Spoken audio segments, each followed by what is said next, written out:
entre los cristianos en el nombre del Padre y del Hijo y del Espíritu Santo. Bueno, lección divina del tercer domingo del tiempo ordinario. Mateo 4, 12, 23. Una de vosotras me decía que ya había leído este Evangelio y que le había gustado mucho. Realmente es precioso. Y si lo habéis leído, lo daréis cuenta de ello. Bueno, entonces, primero, invocar al Espíritu. Siempre que aparece la palabra, tiene que estar el Espíritu. El Espíritu es el Espíritu creador y es el Espíritu el que convierte la palabra en vida para nosotros. Por eso, en este domingo en el que celebramos tres cosas muy importantes. Primero, que es el domingo de la palabra de Dios. ¿Os suena esto? Domingo de la palabra de Dios. Un domingo totalmente dedicado a la palabra de Dios. Segundo, que estamos en la semana de oración por la unidad de los cristianos. Parece algo insólito, ¿no? Como queriendo muchos a Jesús, no somos una familia, pero bueno, ahí estamos. Yo creo que parece que vamos dando pasos. Que estamos dando pasos. Bien, pues eso, estamos dando pasos, pero todos queremos a Jesús y todos lo reconocemos como Señor. Bueno, entonces, oración por la unidad de los cristianos. Y tercero, la llamada de Jesús a la conversión y al seguimiento. Tres acontecimientos muy importantes en este domingo. Entonces, invocamos al Espíritu para que venga sobre nosotros. Espíritu Santo, ven, ven. Espíritu Santo, ven, ven. Espíritu Santo, ven, ven. En el nombre de Jesús. Ven, Espíritu Santo, sobre todos nosotros. Impúlsanos a trabajar, a tener un corazón de unidad con todos los cristianos y con todos los seres humanos, a no hacer parcelas divididas dentro de nuestro corazón. Y enséñanos también a seguir a Jesús con alegría y a poner el Evangelio, la palabra, en el centro de nuestro corazón y en el centro de nuestra familia y en el centro de nuestras comunidades cristianas. Espíritu Santo, ven, ven. Espíritu Santo, ven, ven. Espíritu Santo, ven, ven. En el nombre del Señor. Bueno, y para motivar, ya hemos dicho que este domingo se celebra el domingo de la palabra de Dios. Podemos decir, todos los domingos son de la palabra de Dios, de acuerdo, pero el Papa Francisco quiso que hubiera un domingo especialmente dedicado a la palabra de Dios. ¿Por qué? Pues porque todavía la palabra no es muy querida por los cristianos. Y no es muy querida porque no estamos con ella, no la leemos, no la meditamos, no la guardamos en el corazón. Entonces el Papa quiso dedicar un domingo a la palabra de Dios. Este es el domingo. Bien, y él escribió una especie de cartita pequeña con una frase en latín que se titula Aperuit Ilis, que significa les abrió el entendimiento a los dos discípulos de Maús, que no entendían la Escritura. Entonces, Aperuit les abrió a ellos, Ilis, les abrió el entendimiento. Bueno, entonces de este texto leemos esta frase. Urge, fijaos, urge, dice el Papa, urge. No es una cosa que podamos esperar a mañana, urge. La necesidad de tener familiaridad e intimidad con la Sagrada Escritura y con el resucitado. Urge tener esta familiaridad con la Escritura y con el resucitado. Y fijaos lo que dice. El resucitado no cesa de partir ¿qué? ¿De partir qué? La palabra. Normalmente decimos partir el pan, pero aquí dice partir, el resucitado parte la palabra y la reparte para que tengamos vida. Y también parte y reparte el pan en la comunidad de los creyentes. Escuchar la Sagrada Escritura, ¿para qué? Para practicar misericordia. Siempre la palabra nos lleva a la ternura y a la misericordia. Entonces, fijaos qué texto tan bonito.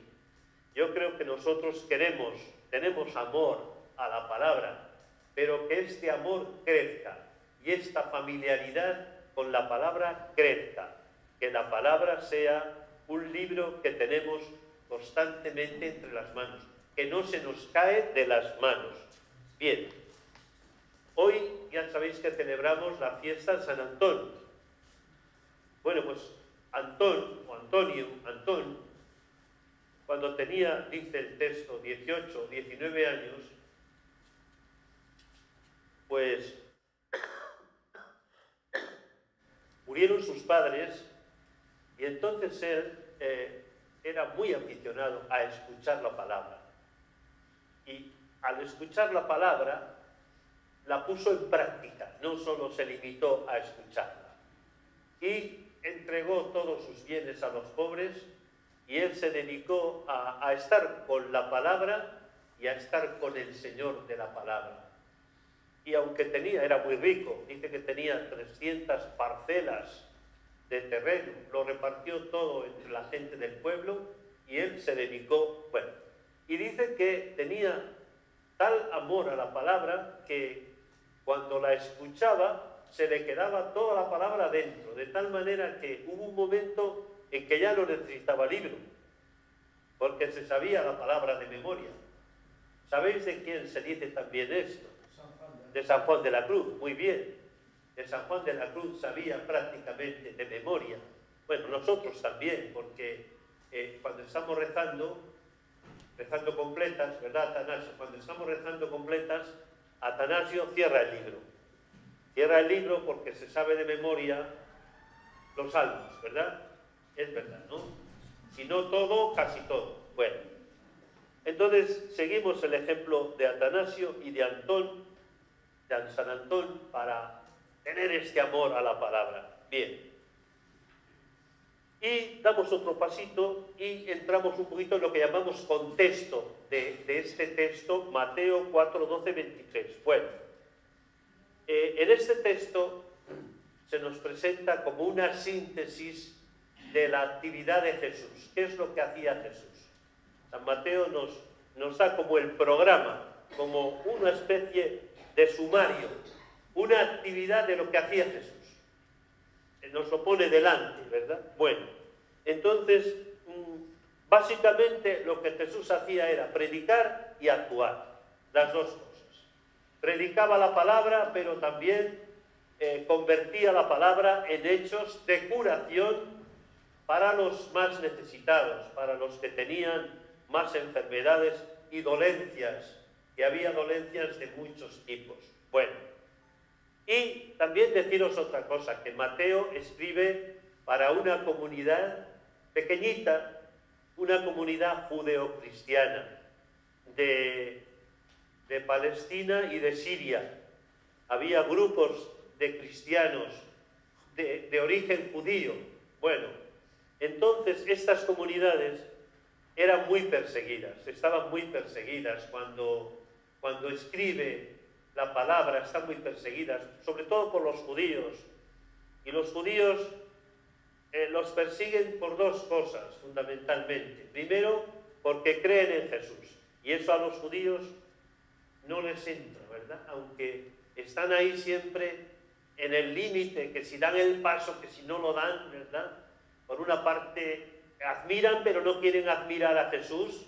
Acordaos del sufrimiento de la madre de Edith Stein, ¿verdad? el sufrimiento porque su hija había creído en Jesús. Bueno, entonces, esta dificultad, por eso los persiguen, pero también porque las comunidades de Mateo, como todo el Evangelio, están abiertas a una universalidad, no solo a los judíos, sino a todos.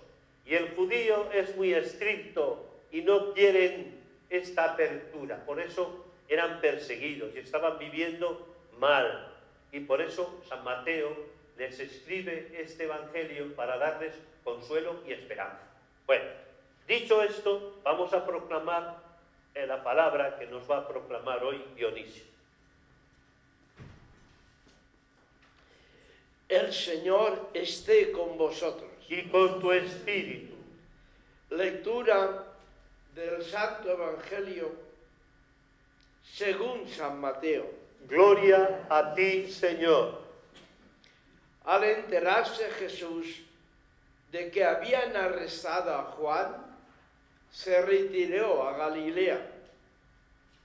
Dejando Nazaret, se estableció en Cafarnaúm, junto al mar, en el territorio de Zabulón y Neftalí, para que se cumpliera lo dicho por medio del profeta Isaías.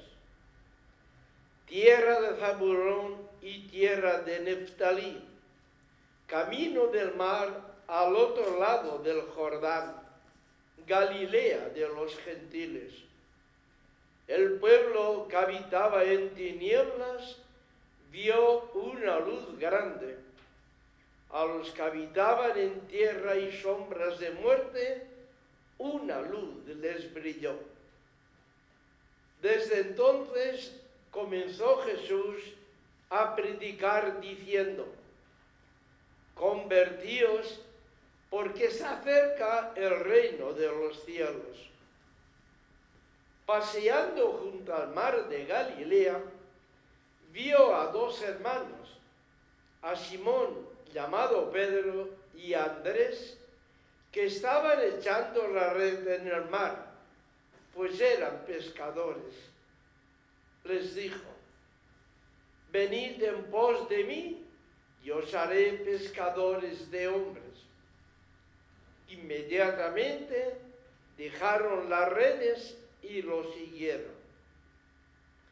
Y pasando adelante, vio a otros dos hermanos, a Santiago, hijo de Zebedeo, y a Juan su hermano, que estaban en la barca repasando las redes con Zebedeo su padre, y los llamó. Inmediatamente dejaron la barca y a su padre y lo siguieron.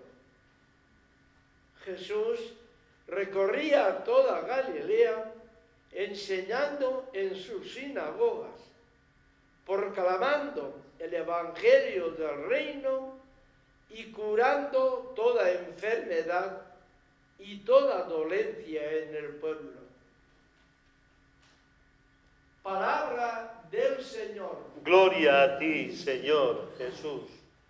Bueno, agradecemos mucho a Dionisio, que ha sembrado la palabra en nosotros. Como solemos decir, el que lee es como el sembrador. Para sembrar la palabra hay que acoger y querer a la gente que tenemos delante. Sembrar la palabra, partir la palabra, como hemos dicho también, recogiendo las palabras del Papa Francisco. Bueno, entonces vamos a comentar, como hacemos siempre, algunos textos de este Evangelio. Mateo 4, 12, 23. Bien. Al enterarse Jesús de que habían arrestado a Juan, se retiró a Galilea. Bueno, ya sabéis que Juan y Jesús tenían relación. Juan había puesto en marcha un movimiento de renovación, de pureza, de vuelta a la verdad. Y esto lo había hecho en el desierto de Judea, en la zona del Mar Muerto, junto a otro gran movimiento que había de espiritualidad en aquel tiempo, el movimiento de Qumran. Entonces, Jesús tiene relación con Qumran y tiene relación con Juan. Han sido momentos de aprendizaje, aprender. Bueno, entonces Juan predicaba la conversión, y la conversión que predica no les gusta a algunos. En concreto, ya sabéis a quién no le gustó, ¿verdad? A la mujer, bueno, a la que había cogido como mujer, Herodes, que era la mujer de su hermano. No le gustó que éste estuviera predicando la palabra, y por eso lo metieron en la cárcel, lo arrestaron. Después harán otra cosa. Bueno, entonces, al enterarse Jesús de que han arrestado a Juan, que es el que dirige el movimiento en torno a él, bueno, pues ¿qué hace? ¿Qué haríamos nosotros? ¿Qué haríamos nosotros si a uno de los que viven cerca lo meten en la cárcel, lo apresan? ¿Qué haríamos? Quizás escaparíamos, o quizás nos esconderíamos, o quizás diríamos, bueno, voy a dejar de hablar de estas cosas porque a mí me puede pasar lo mismo. Bueno, sin embargo, Jesús lee los signos. El signo es que han apresado a Juan. Lo lee, pero toma decisión y toma una determinación, no de abandonar, sino de escoger un lugar donde va a comenzar su predicación. Él tiene fuego dentro. No sé si habéis conocido alguna vez en algún lugar a personas con fuego dentro, que no pueden dejar de comunicar este mensaje. Yo sí que he encontrado en la vida, ¿verdad? Y es impresionante porque no pueden dejar. Bueno, entonces hay una canción que seguramente la conocéis, una canción que dice: tengo que gritar, tengo que arriesgar, ay de mí si no lo hago, ¿cómo no hablar de ti? ¿Cómo no hablar de ti si tu voz me quema dentro? Bueno, pues esto es lo que le pasa a Jesús, que la palabra le quema dentro, y por eso, aunque arrestan a Juan, no se esconde ni se escapa, sino que va a un lugar. ¿Va a dónde va? A Galilea.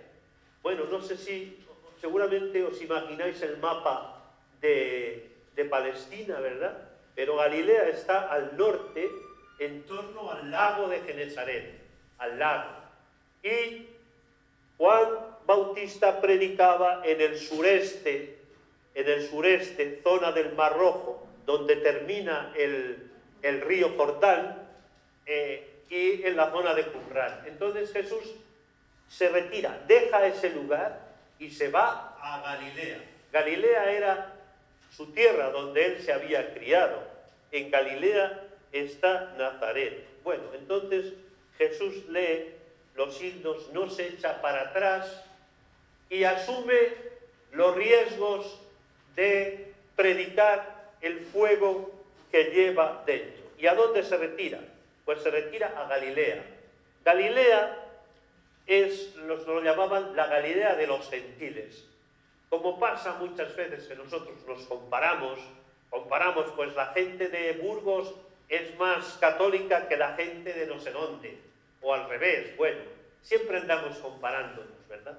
Bueno, entonces allí pasaba igual, que los judíos de Jerusalén se consideraban como los rectos, como los auténticos, como los intachables, como los que daban lecciones a los demás.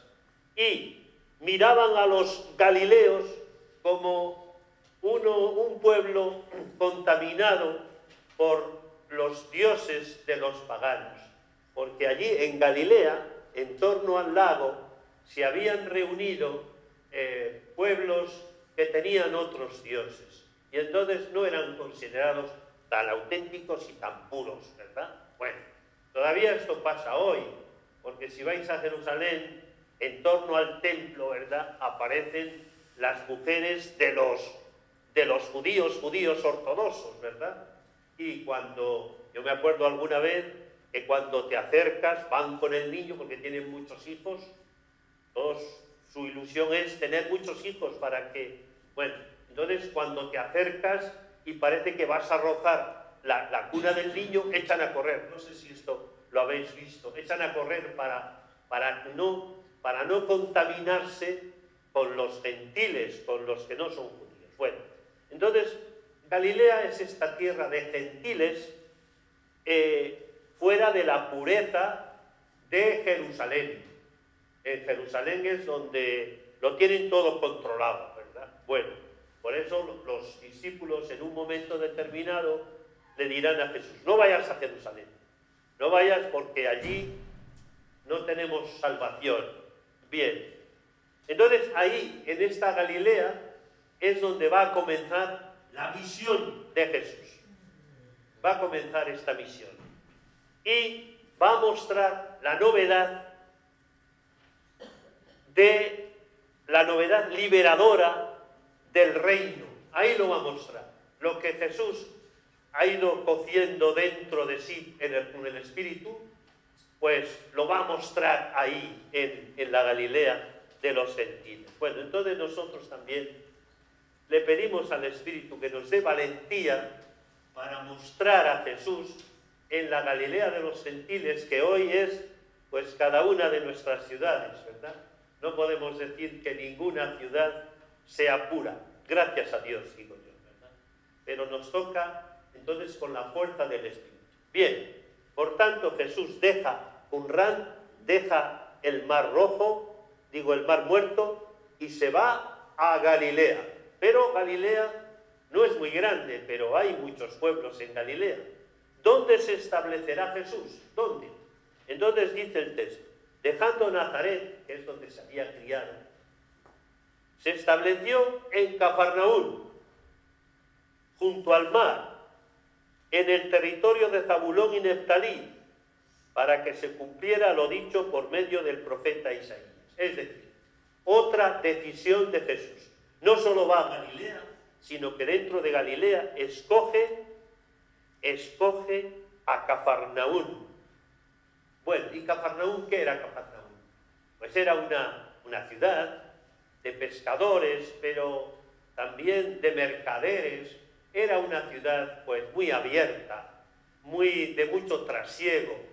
El mar de Galilea era un lugar de riqueza, de comercio, y también venían las caravanas por esa parte, ¿verdad? Y pasaban por Cafarnaúm. Bueno, era un lugar donde convivían los judíos, los romanos, los recaudadores de impuestos, los pescadores, las prostitutas o los jefes de la sinagoga. Todo se entremezclaba. Ahí había vidas cruzadas. No era un trigo limpio, podemos decir. Era una mezcolanza de gente. Bueno, imaginad cuando vamos a una ciudad grande, por ejemplo, Madrid, o no digamos otras, también Londres o París, cómo ves gente de todo tipo, de todo tipo. Sobre todo si te subes al metro, ves gente de todas las razas. Bueno, entonces ahí se mete Jesús. Ahí es donde va a explotar, va a descubrirse la belleza del Evangelio de Jesús, en ese mundo. Fijaos también una cosa muy curiosa, que Santa Teresa, cuando quiere fundar conventos, quiere fundar donde hay gente, donde hay gente. Nosotros a veces ahora pensamos que es bueno retirarse a un lugar. Bueno, pues habrá motivos para todo, pero Santa Teresa quiere fundar donde hay gente. ¿Y dónde será la segunda fundación? En Medina del Campo, que era una ciudad comercial, una ciudad con mucho trasiego, con muchos mercaderes. Bueno, entonces Jesús lo mismo. Ahí es donde se mete, ¿verdad? ¿Para qué? Para comunicar algo que lleva en el corazón, algo nuevo. Bien, y aquí vemos también esta universalidad, ¿verdad? Jesús no viene solo para los judíos, sino que se mete en un pueblo donde había todo tipo de gente. Bien, y vamos a ver el texto del profeta Isaías. ¿Qué texto? ¿A qué texto hace alusión?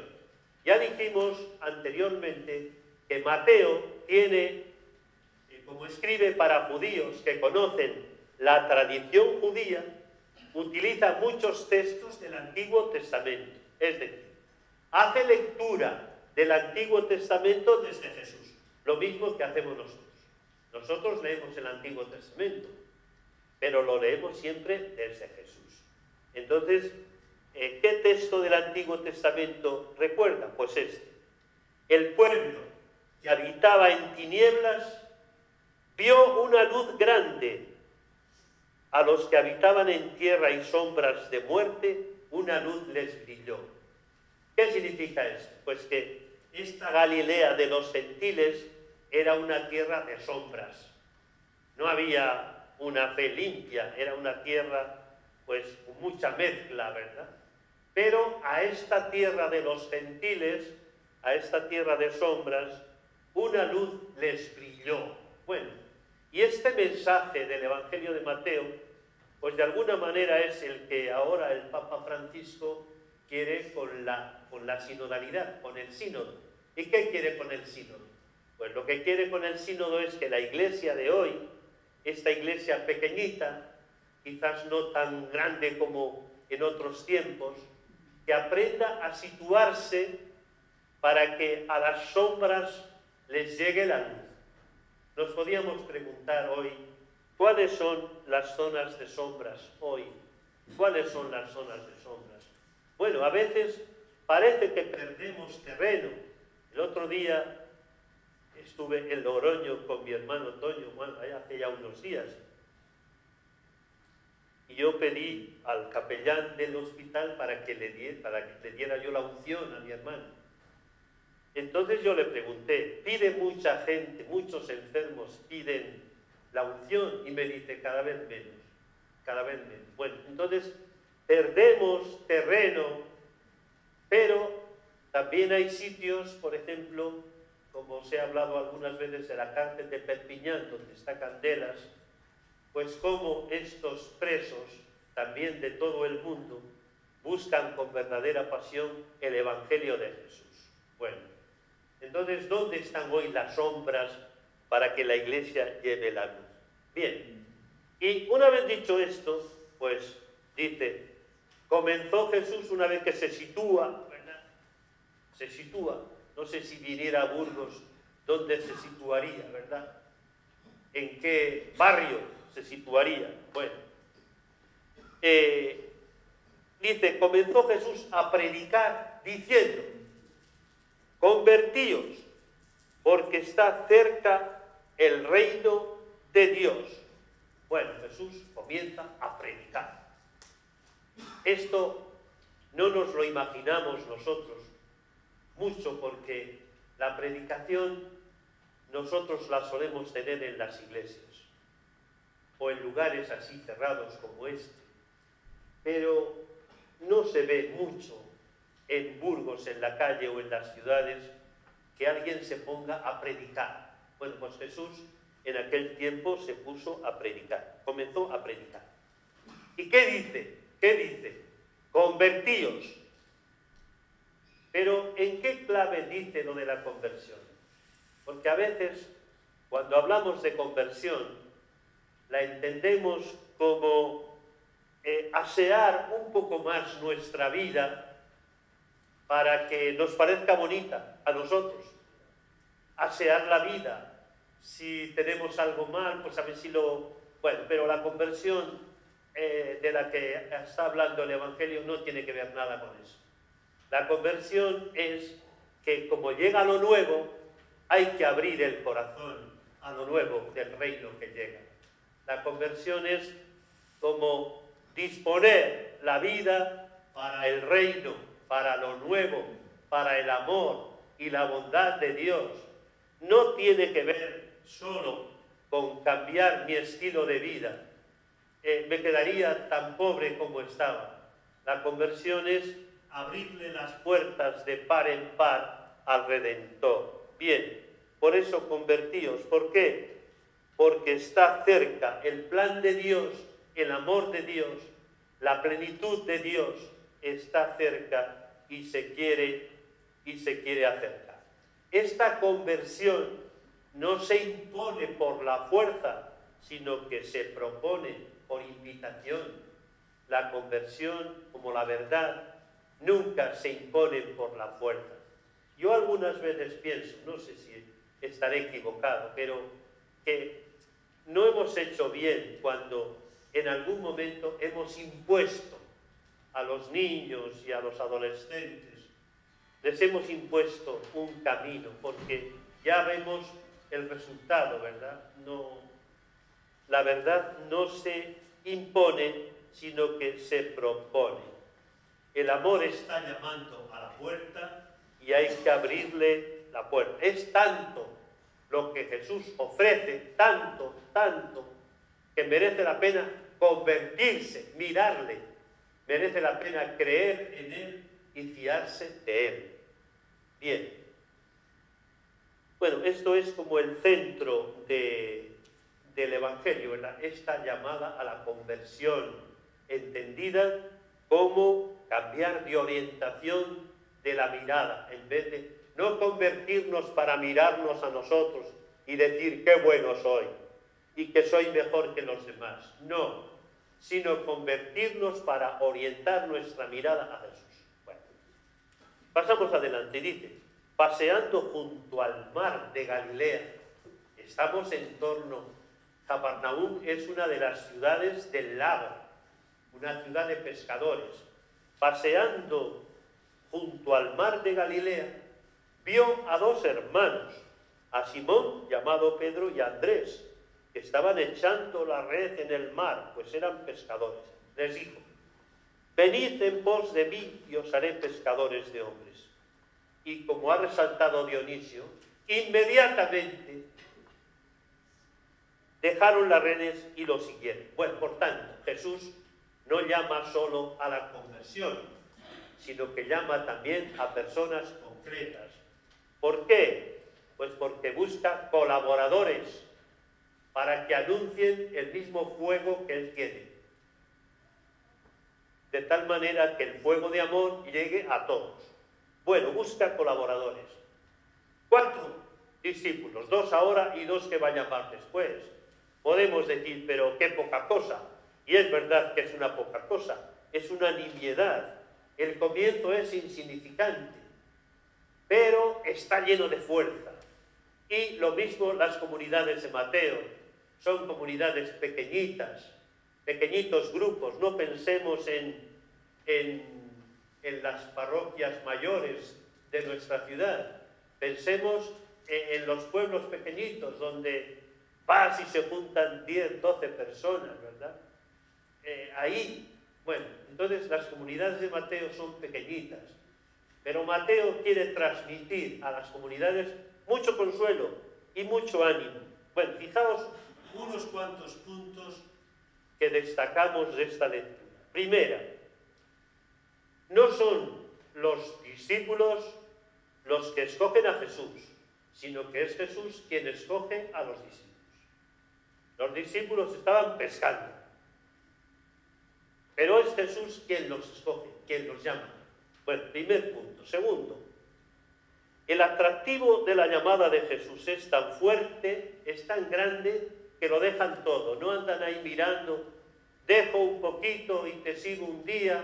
No, inmediatamente dejan las redes y lo siguen, porque el atractivo de Jesús es muy grande. Tercero, el seguimiento es camino.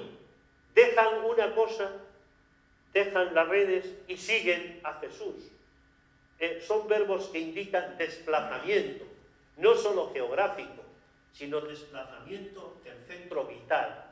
El centro de la vida ya no van a ser ellos, sino que el centro de la vida va a ser el Evangelio de Jesús.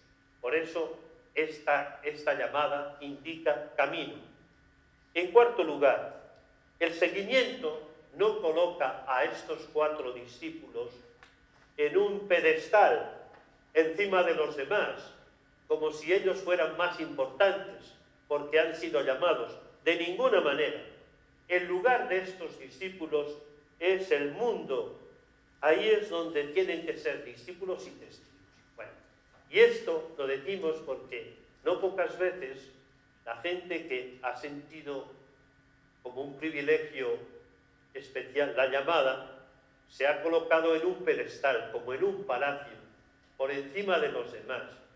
Y los llamados son siempre para estar en medio del mundo, en medio de la gente, ahí, de una manera o de otra. Bueno, bien, por tanto, este es el 5º punto. 6º punto. Cualquier sitio es bueno para la llamada. No hay un lugar sagrado. No es el templo. Puede ser el templo, pero puede ser el lugar de trabajo, como fue el lugar donde estos pescaban. Bueno, pues estos detalles los tenemos en cuenta a la hora de entender un poquito este texto. Bien, y sigue otra vez otro texto, dice, y pasando adelante vio a otros 2 hermanos, a Santiago, hijo de Zebedeo, y a Juan, su hermano, que estaban en la barca, repasando las redes con Zebedeo, su padre, y los llamó. Inmediatamente, como decía Dionisio, inmediatamente dejaron la barca y a su padre y lo siguieron. Bueno, entonces aquí también no voy a repetir lo mismo que he dicho antes, pero lo mismo vale. Inmediatamente, porque sienten un gran atractivo en lo que Jesús les propone. Bueno, y también decir que seguir a Jesús no es copiarle, ¿verdad? Algunas veces os habrá tocado estar en un convento de carmelitas descalzas y quieren copiar lo mismo que hizo Santa Teresa, que no es copiar lo mismo, es copiar el espíritu, es vivir en el espíritu. Por eso, fijaos, tanta gente sigue a Jesús, tantas congregaciones y tantos grupos y tantas personas, y de muchas maneras, no todos siguen de la misma manera, ¿verdad? No todos van así, y vestidos igual, no.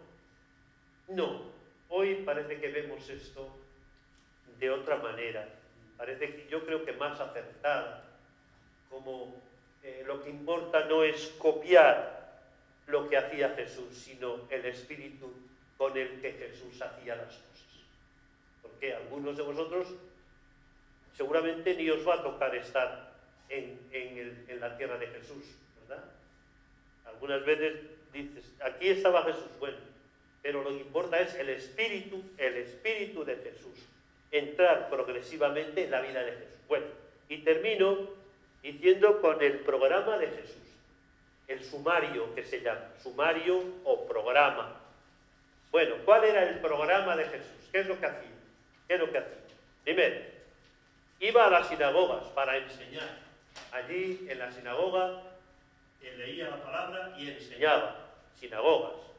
Segundo, proclamaba el evangelio del reino. ¿Qué es esto? Proclamar esto que le quemaba por dentro, este amor de Dios que quería llegar a todos. Tercero, curaba toda enfermedad y toda dolencia del pueblo. Es decir, el evangelio de Jesús nunca deja fuera a los despreciados, a los indefensos, a los descartados, a los más pobres. Siempre será así. Nos equivocaremos, perderemos el rumbo, todo lo que queráis, pero quien quiera vivir de verdad el evangelio tendrá que seguir este estilo de vida de Jesús. Bueno, ¿y por qué hace esto? Porque la palabra solo es creíble cuando va acompañada por las obras. Ya decía Santa Teresa, obras quiere el Señor, obras quiere el Señor, obras quiere el Señor. Y en las Carmelitas Descalzas de Burgos, si vais alguna vez y miráis un poquito a la parte de arriba de la puerta, veréis en una piedra grabadas estas palabras: calla y obra, ¿verdad? Lo importante no es hablar, sino a veces callar y obrar. Esto lo decía San Juan de la Cruz, calla y obra. Lo que importa son, como decimos, importan son obras, y obras son amores y no buenas razones. Bueno, bien, pues esto es lo que hemos comentado. No sé si os hace vibrar, seguramente que sí, porque ya veníais con la vibración interior del espíritu. Bueno, ¿qué respuesta podemos dar a la palabra? Pues hacemos algunas preguntas. Primera pregunta. ¿Vives tu fe cristiana como caminante descubriendo novedades o ya te has acostumbrado y parece siempre lo mismo, ¿verdad? La Eucaristía, la palabra, ¿te parece todo lo mismo o no? ¿O vas de comienzo en comienzo? Como dice muchas veces más, repitiendo a Santa Teresa, de comienzo en comienzo. ¿Cómo vives tu fe? Quizás en algún momento has vibrado con la fe. Bueno, pues esto no se agota nunca, porque Jesucristo es el mismo ayer, cuando teníamos 14 años, cuando teníamos 25 y cuando tenemos 90 y tantos, como tiene Atanasio. Bueno, por tanto, mantener este vigor y este camino. Segunda pregunta. ¿Qué significa para ti la llamada a la conversión? ¿Significa solo cambiar 4 cosas que te molestan de ti? A veces el genio, pues a veces con el genio vamos a convivir toda la vida, ¿verdad? A veces nos molestan algunas cosas de nosotros que queremos cambiar. Pero esa no es la conversión. La conversión es abrir las manos para aprender a recibir de quien es tan amigo que da. Tercera pregunta. ¿Vives el gozo de sentirse llamado, de sentirnos llamados a la conversión, al Evangelio, al seguimiento de Jesús? ¿Vives este gozo? ¿Realmente has percibido que Jesús ha puesto en ti los ojos y te ha llamado? Y última, ¿tienes un corazón ecuménico? ¿Te gusta la comunión? ¿Amas que todos los de Jesús seamos amigos, seamos hermanos? Aquí podíamos recordar lo que dice Santa Teresa. Aquí todos se han de amar, todos se han de ayudar, todos han de ser amigos. Bueno, y para orar unas palabras de José María Rodríguez Olainzola. Este es un jesuita que escribe muy bien poesía, muy bien, muy bonito. Y Maribel me ha mandado una poesía, y de esa poesía escogemos unos versos. Lo podemos decir todos, porque lo tenéis ahí, ¿verdad? Lo recitamos, lo oramos todos. Ponnos, Señor, contigo, cuando buscamos tu Evangelio para este mundo. Tú que eres el camino, la verdad y la vida. Bueno, y para contar al mundo, pues que miremos a nuestra comunidad cristiana, la que sea, que la miremos con esperanza y con ánimo, aunque a veces lo que percibimos no nos lleve precisamente a explotar de entusiasmo, ¿verdad? Porque vemos cosas pequeñas, pero que miremos a las comunidades como las miraba el evangelista San Mateo, que las veía decaídas y perseguidas, pero él quería infundir mucha esperanza y mucho ánimo. Así que feliz día de San Antón, feliz día de los Titos, ¿verdad? Y nos vemos, si Dios quiere, el próximo martes. Bueno, buenas noches a todos. Gracias.